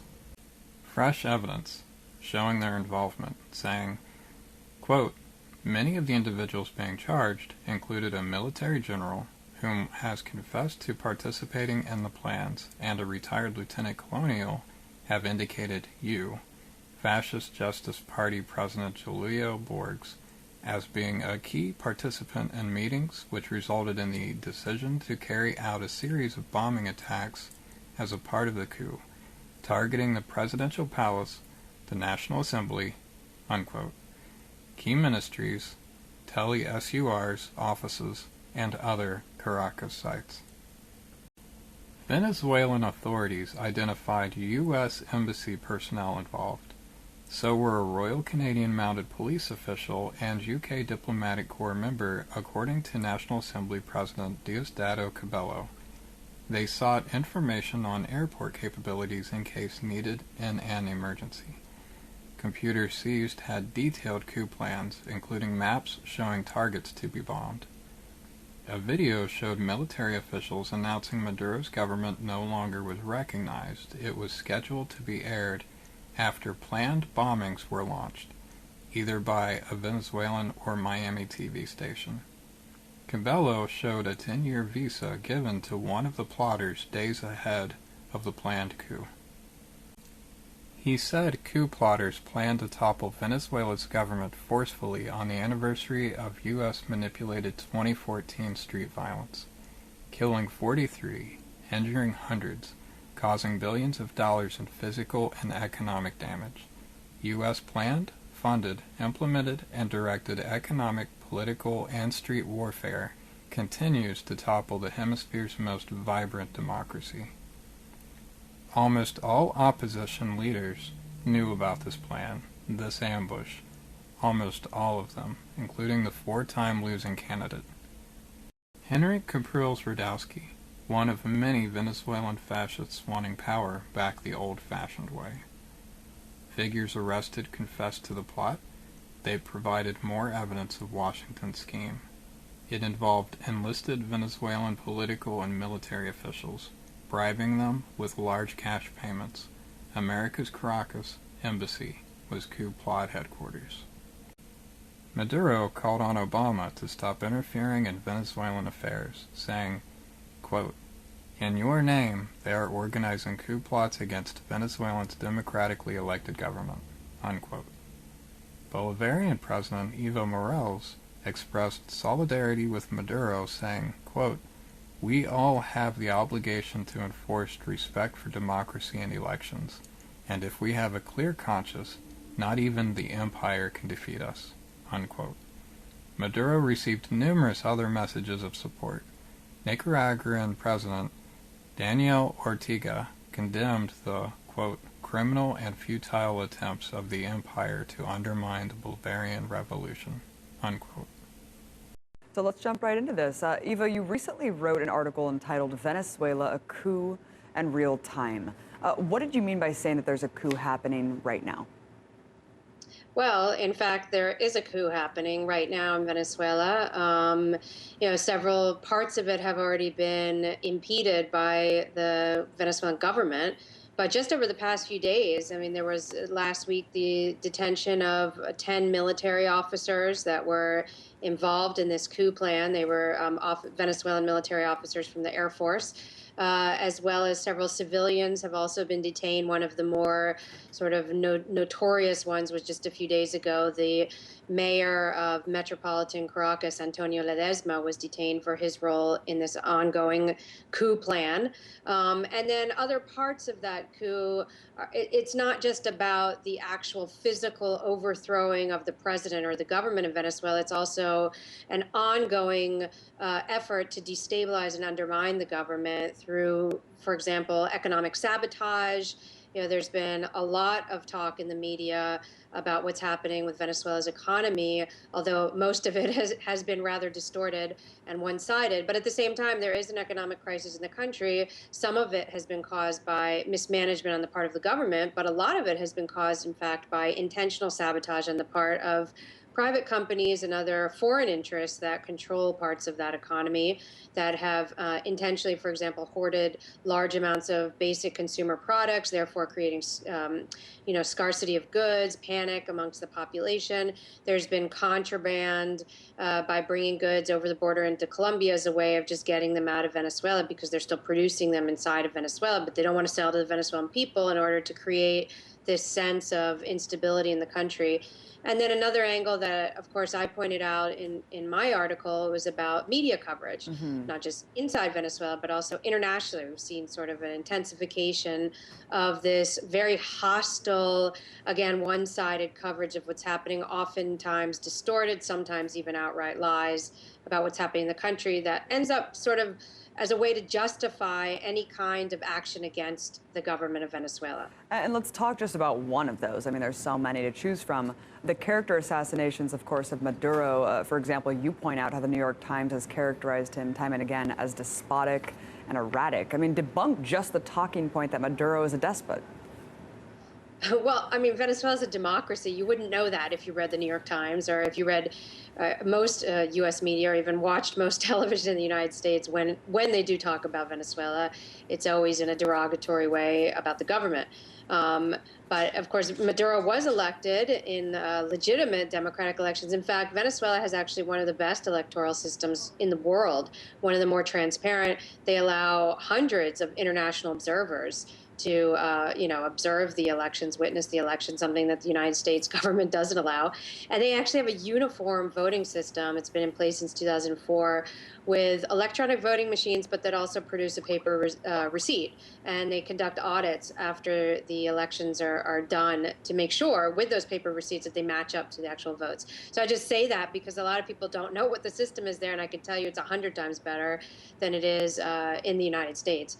But that said, I mean, it's a democracy. It's been a democracy now since 1958 when the last dictatorship was overthrown and democracy was instated in the country. And this particular government, of course, came into power in very rough times after the death of President Hugo Chavez. He had just been reelected in 2012. He died in March of 2013, and then Maduro was elected in April because elections were called within 30 days. It was a difficult election. Obviously, there was an emotional and political crisis in the country, and it was a very close election, but he still won by almost 2 points. Not very much, but still a margin of victory that we often, again, see in the United States. And that winner in the United States, for example, is then not considered to be a dictator because he won by 2 points or just under. So, that's just one point about it. But also, I mean, Venezuela is a functioning democracy, vibrant one. It's actually a participatory democracy where people have more of a say and a participation in government than they do in the United States. And there are lots of citizens' councils that are involved in oversight of local and national government. I mean, so those statements generally are those characterizations are made as a way to discredit that government, to discredit that president, in order, again, to justify some type of action against it. Generally, the U.S. government and U.S. media characterizes foreign leaders in a derogatory way when they're not subordinate or favorable to U.S. interests, and that's the case in Venezuela. Exactly.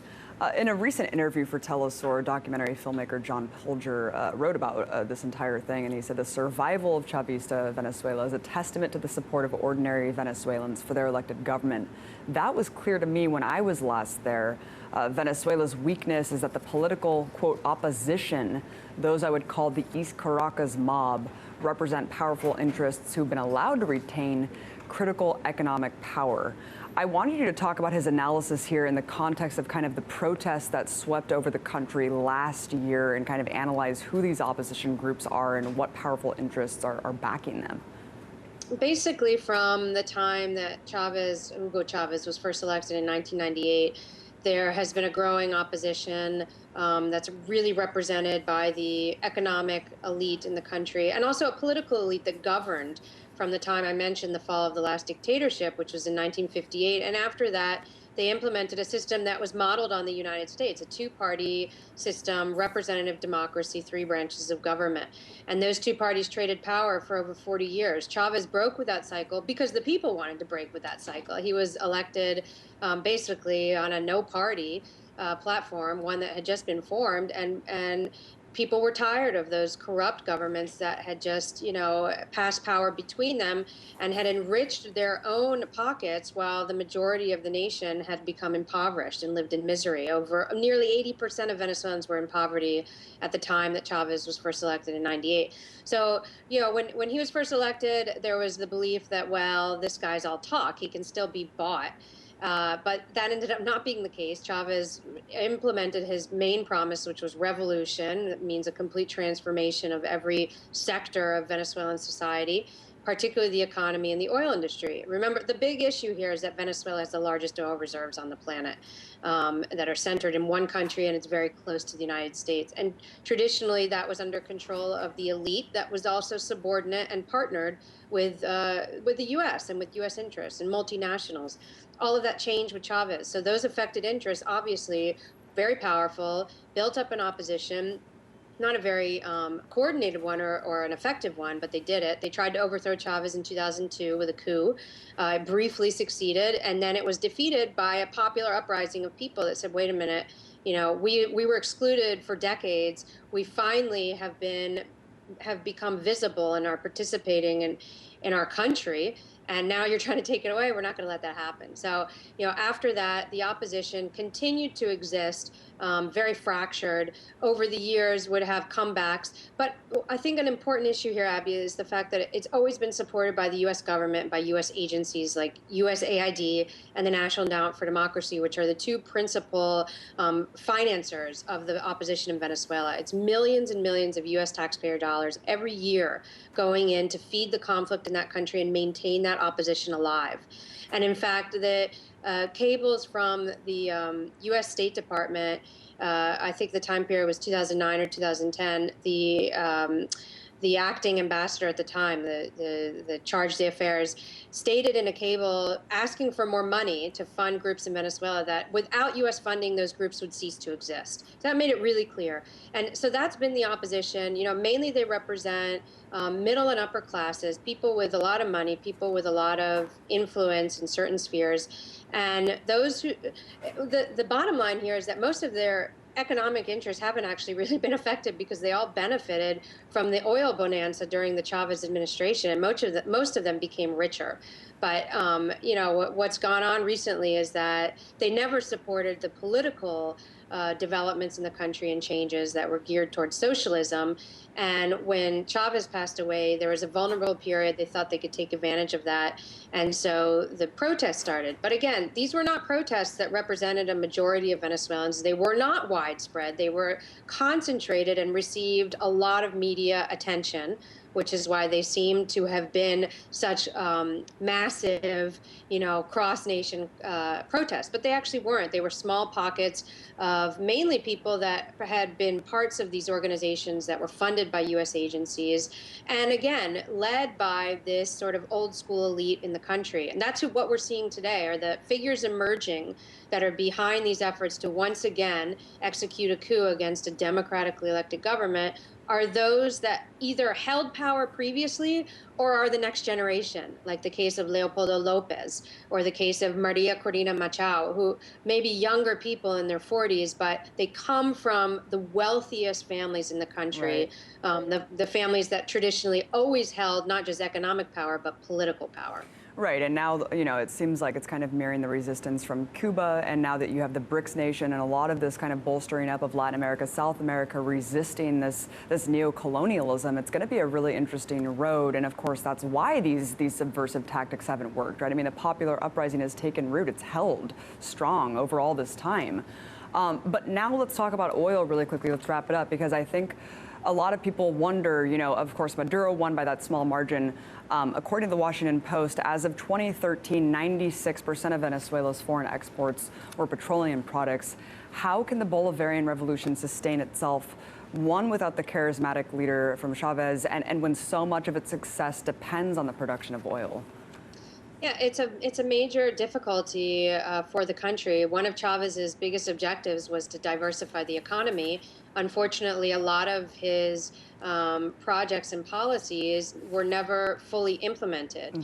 And that includes, diversifying the industry in the country to not focus just on oil, including recuperating the agricultural industry. I mean, Venezuela once was a major producer of agricultural products. Today it's not. They import most of their products. So these are still big issues facing the country. I think obviously Chavez's leadership was enormous in terms of what took place over the past 15 years in Venezuela, but he didn't exist on his own. He was there because of the people of Venezuela that put him there and that supported him and that believed in that project, and that were the ones in the end who were implementing all the different policies, and that continues today. I think there's a lot of difficulties facing Venezuela, but the more threats that there are against the Bolivarian revolution, the stronger it becomes. Something really important, you mentioned the BRICS and some of the changes in the region. Venezuela has received overwhelming support from every single country in Latin America and the Caribbean in the face of what the situation, the difficulties that are going on, and particularly what's been coming out of Washington. I just want to mention that before we wrap up, that the U.S. has imposed sanctions against Venezuela, really based on nonsense, not based on fact, saying, accusing the Venezuelan government of human rights violations and therefore sanctioning them. And in recent days, there have been statements coming out of the U.S. first denying any role in the current coup attempt, but then at the same time saying that they're taking measures to steer the government of Venezuela in the direction the U.S. thinks is the right one. So, yeah. And then Obama just requested in his foreign operations budget for 2016 $5.5 million to fund those opposition groups in Venezuela. So the role of Washington continues to go on, even though it's been heavily rejected throughout the region. And I think that's important.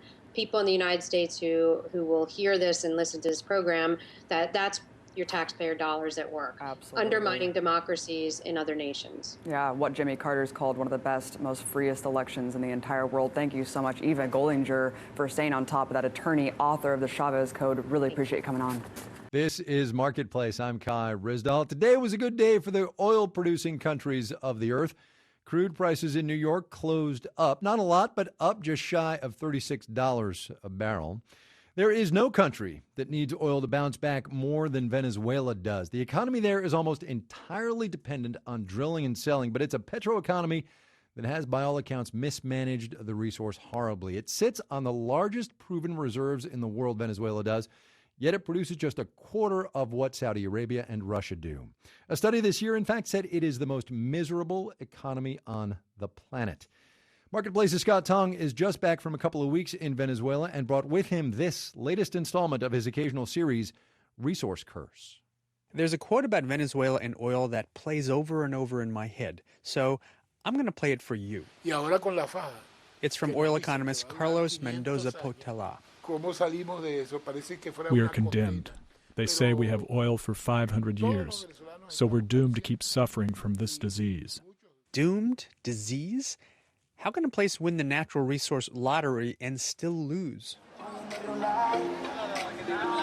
One place to start unwinding this paradox is downtown Caracas. On this pedestrian-only shopping street, the middle class is still buying clothes, shoes, books, phones. They have a saying here, "It's cheap, I'll buy two." Venezuelans have become spoiled by oil, says historian Miguel Tinker-Salas at Pomona College. It is the lubricant that fuels the economy, and it pervades every aspect of society, creating an artificial sense of expectation and of entitlement. So let's go back briefly to the start of the oil age here. The big gusher came in 1922. The Barroso well number 2 spewed as much crude as the famed Spindletop well in East Texas 2 decades prior. And that really introduces Venezuela into the period of modern oil production. By the 1923-24, the U.S. is involved. And so you have two large conglomerates eventually coming out of this process, which is the Shell and eventually Standard Oil Company of New Jersey. The Americans brought Christmas trees and hot dogs and baseball and terminology. El cacheo, that means catch the ball when you're playing baseball. El cacheo. Tipeando means typing. Overales, that means overalls. Payroll, that means payroll. By 1929, Venezuela was the world's top oil exporter. But as often happens in petrostates, oil shoved aside the other sectors. Farmers stopped growing coffee and cocoa beans. They moved to cities built with oil money. Again, economist Potela. Every government that comes to Venezuela brings a new plan to develop agriculture and the industrial sector, but they fail. They did try, but manufacturing was hard. So many oil dollars flooded in that Venezuela's exports got expensive. They got uncompetitive. The Ford Motor Company? We brought Ford to Venezuela, Toyota to Venezuela, but they only made a few parts, not the core of the car. Industrialization was cosmetic. As Venezuela went all in on oil, prices went bust in the 1950s. One oil minister wondered out loud about a curse, says historian Tinker-Salas. He was coming to the conclusion, as many have in Venezuela, that oil was not simply a gift from God, but in fact had become this excrement of the devil. The excrement of the devil.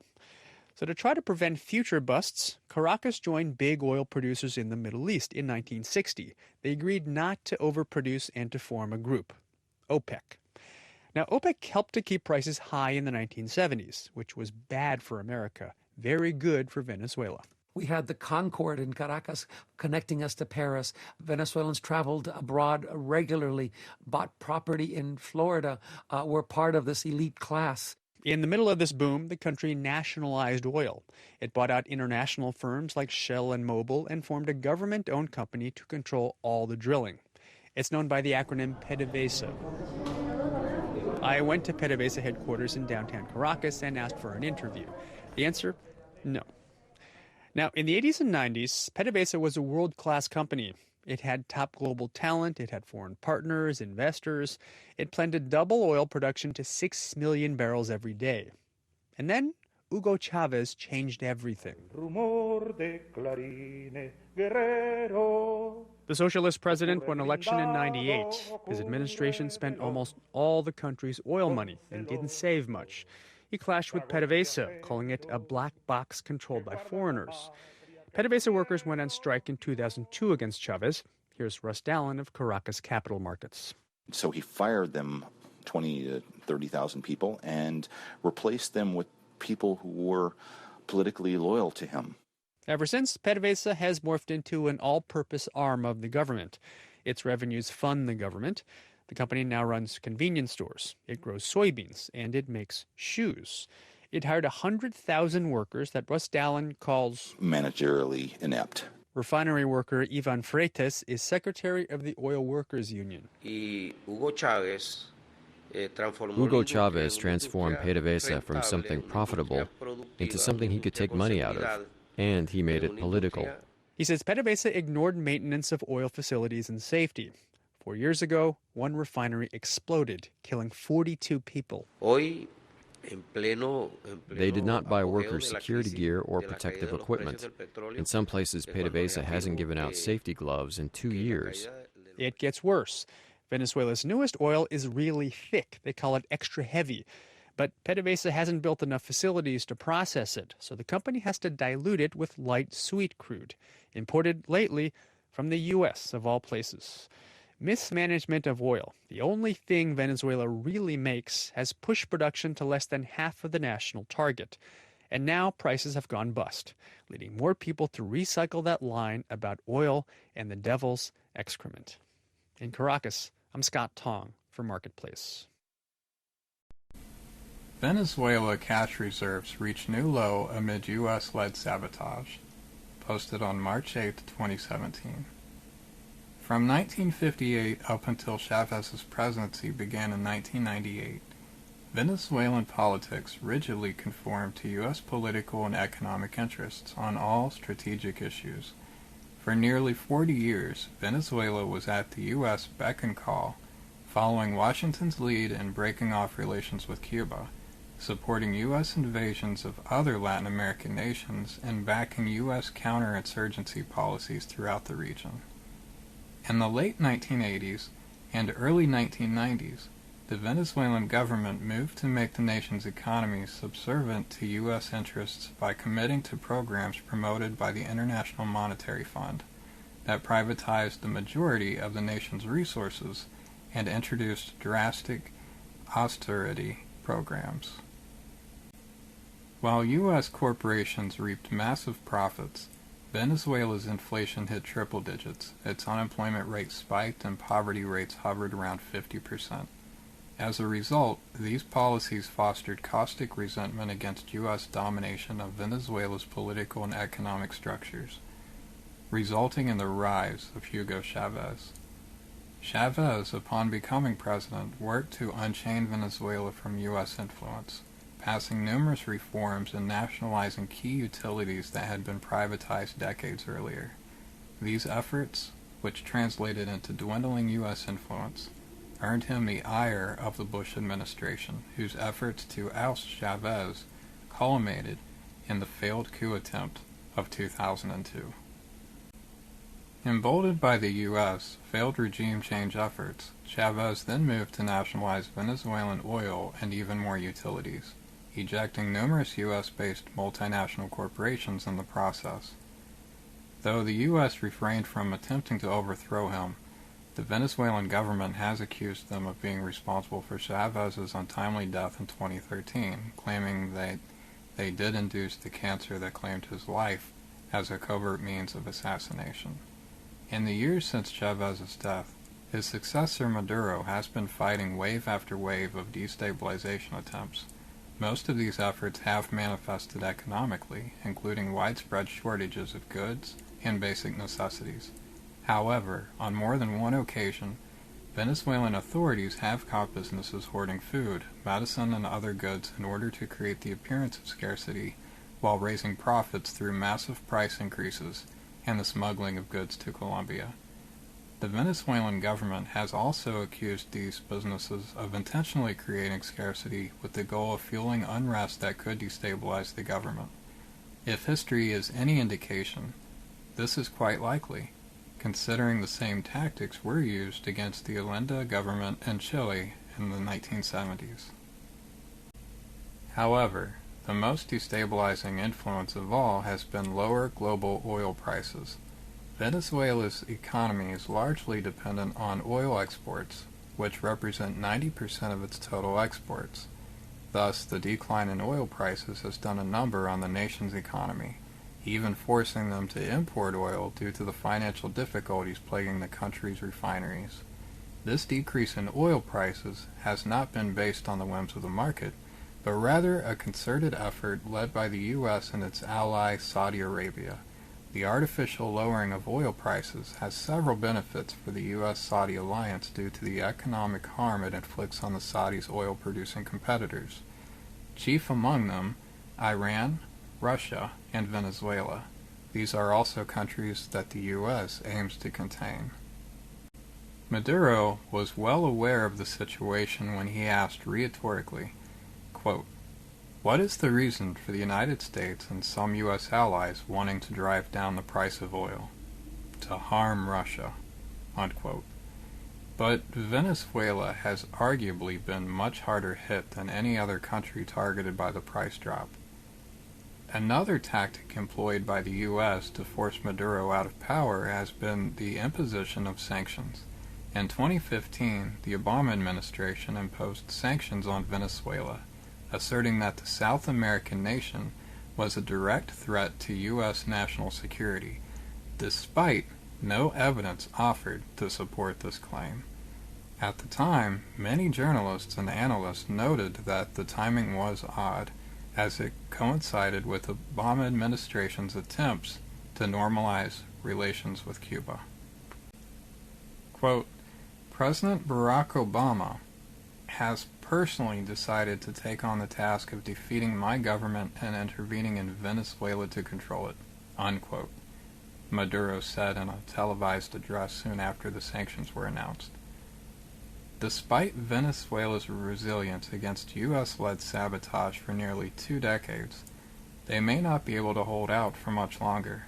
Venezuela's cash reserves have dwindled to a mere $10.5 billion, $7.2 billion of which they must use this year just to pay off outstanding debts. These latest figures, based off of data recently released by the nation's central bank, show that the South American nation's reserves have declined dramatically. For instance, in 2015, Venezuela had $20 billion in reserves, and in 2011, it held over $30 billion. Venezuela is running out of time, as the country is set to run out of cash within a year or two. But the day of reckoning could come sooner if the U.S. and the Saudis choose to collude once again in slashing global oil prices, as this would further crippling Venezuela's economy. Some of Venezuela's more powerful allies may try to keep the Maduro-led government afloat. But if Venezuela's government were to run out of funds and subsequently collapse, it would only be the latest leftist government to fall in a nearly century-old U.S. government effort to eradicate socialism and democracy in Latin America. Joining me to discuss is Jim Rickards, lawyer and author of The Road to Ruin. Jim, thank you for joining me on this. And I said this in my first book, Currency Wars, in 2011. You start out with a currency war, and then you morph into a trade war, and then you end up in a shooting war. That's the history of the 1930s. That's exactly what happened in the 1930s. We've been in the currency war phase since 2010. We're now entering the trade war stage, and we'll certainly end up in a shooting war. There are a couple of ways to, look, it's all about growth. There's too much debt, not enough growth. So how do you get growth in a world where there's not enough to go around? The answer is you steal it from your trading partners. The question is, how do you steal it? The currency wars are one way to do it: cheapen your currency, help your exports, and make your imports more expensive. But the other way to do it is tariffs and trade regulations. Now, very interesting. Thank you so much for joining me on this. Very interesting perspective. Jim Rickards, lawyer and author of The Road to Ruin. Thank you very much.